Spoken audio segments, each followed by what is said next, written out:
আজি ভাৰতীয় চাহ মজদুৰ সংঘ গোলাঘাট ঢাকা তৰফৰ পৰা মই আগন্তুক এই দুৰ্গা পূজা উপলক্ষে সকলো চাহ শ্ৰমিক তথা ৰাইজক অভিনন্দন জ্ঞাপন কৰিলোঁ।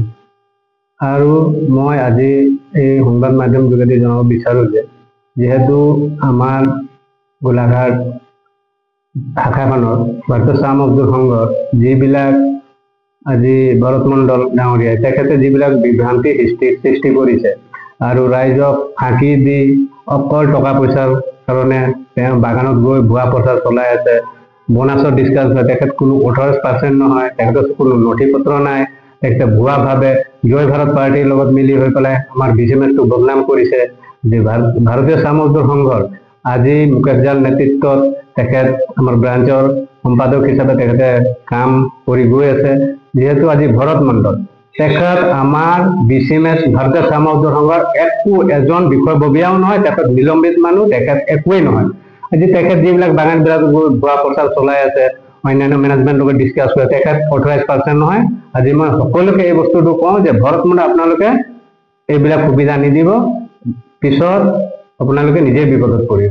আৰু ভৰত মণ্ডল মানুহজন তাক বাৰম্বাৰ 3-4 SMS-ৰ পৰা খেদা খালে, আৰ্চাৰ পৰা খালে, ভাৰতীয় চাহ মজদুৰ সংঘৰ পৰা খেদা খালে, অন্যান্য ৰাইজে দেখিয়ে আছে শুনে, কিন্তু তাৰ পৰিপ্ৰেক্ষিত চাইও আজি তেওঁলোক তেখেতক আদৰি লৈছে। তেখেত একোৱেই নহয়, তেখেতৰ নাই কিবা ডকুমেণ্টছ আছে, নাই কিবা আছে, অশোক ওৰাং আৰু পৱন বেদিয়াৰ ছত্ৰছায়াত এইবিলাক কৰি আছে। আজি তেওঁ জয় ভাৰত পাৰ্টি বুলি সেইখন অফিচত জয় ভাৰত পাৰ্টি কৰিছে, এইফালে ভুৱাকে ভাৰতীয় চাহ মজদুৰ সংঘ বুলি পৰিচালিত হৈ আছে। আজি সেইবিলাক হ'ব নালাগে, আৰু ৰাইজ বুজিয়েই পায়, জানে, তেওঁক জানি শুনি তেওঁলোক কেলে কৰিব লাগে। আজি যোৱা যিটো জালান বাগানত তেখেতে গৈ পেলাই এই হোলীত যিটো পইচা তুলি আনিলে, যেনেকুৱা বন্ধ দিনা গৈ পেলাই এজন ব্ৰাঞ্চৰ ছেক্ৰেটাৰী আনিবও নাপায়, আৰু নহয়ও, এইটো কোনো হেৰি নহয়। তেখেত মানে অকল ঘৰ চলাবৰ কাৰণে 2-4খন বাগান ৰাখি যাওঁত ৰাখি পেলাই এনে সেই 2-4খন বাগানক ভুৱা প্ৰচাৰ কৰি আজি চলি আছে।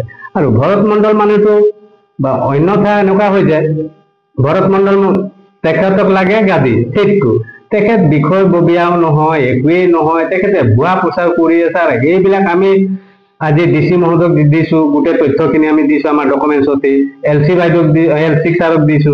LC ছাৰে কি ক'লে বোলে মই অতি সোনকালে এইটো সিদ্ধান্ত ল'ম।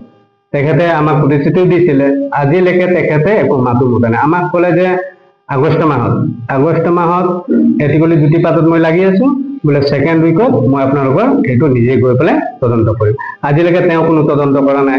আজি আমি ইমান মানে দিগদাৰিত পৰি আছো, তেওঁ ভুৱা প্ৰচাৰ চলাই আছে, আমাৰ ৰাইজৰ একদম মানে উপায়হীন হৈ আছে ৰাইজো, এতিয়া কোনোফালে ডিচিশ্যন ল'ব পৰা নাই। আৰু সেইসকলক যিবিলাকে সুবিধা দিছে তেওঁলোক নিজে বুজি পাব লাগে সঁচা কোনটো, সঁচা অৰ্থত যাবলৈ আমি ট্ৰেড ইউনিয়ন হওঁ, কোনো আমি ছাত্ৰ সংগঠন নহয়। আজি আমি গোটেই চাহ বাগিচা ডিষ্ট্ৰিক্টৰ হয়, গোটেই চাহ বাগিচাখিনি আজি ট্ৰেড ইউনিয়ন এটা যদি আমি সম্পৰ্কটো ভালকে ৰাখো, তেতিয়া আমি আগুৱাই যাম। আজি আমাৰ ইমান জ্বলন্ত সমস্যা, আমাৰ যিবিলাক দৈনিক প্ৰাপ্যখিনিৰ কাৰণে আমি চিঞৰিব লগা হৈছে। আজি আপোনালোকে ভুৱা এটাৰ লগত গৈ পেলাই আজি মালিক পক্ষ সুবিধা পাইছে, আমাৰ নিজৰ ক্ষতি হৈছে, তেওঁলোক বুজি পাব লাগে, তেওঁলোকে এইবিলাক বুজিবলৈ চেষ্টা নকৰে। নাই, আজি ভৰত মণ্ডল নিচিনা মানুহ কেলেনো সুবিধা দিব লাগে, তেখেত এইবিলাক কৰিয়ে তেখেতৰ ঘৰখন চলাই আছে। তো সেই মানুহজনক আপোনালোকে কেলে এইটো কৰে, আমি 100 হওক যিমানে টকা দান বৰঙণি দিয়ে, সেই পইচা কিমান কষ্টৰ পইচা হয়, সেই কষ্টৰ মূলটো তেওঁলোক বুজি পাব লাগে।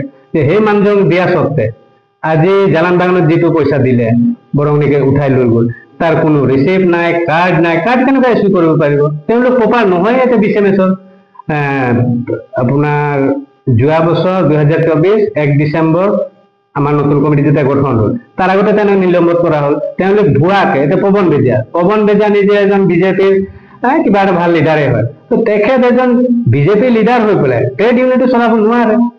আজি ট্ৰেড ইউনিয়ন যদি চলাই যায় তেখেতে টিকেটৰ কাৰণে সেইবিলাকতো নহয়। আজি তেখেত ইমান এজন ভাল গণ্যমান্য ব্যক্তি হয়, তেখেত আৰ্চা কৰি যোৱা বিচেমেছ আজি 4 বছৰ কৰিলে, 4 বছৰ বিচেমেছ কৰাৰ পিছত এনুৱেল ৰিটাৰ্ণ জমা নিদিয়ে। তেওঁলোকতো প্ৰপাৰ ভুৱা। আজি সেই এনুৱেল ৰিটাৰ্ণটো ক'ৰ পৰা আহে? আমাৰ ৰাইজৰ পৰা যায়। ৰাইজৰ পইচা তেখেতে পকেটত সোমাইছে।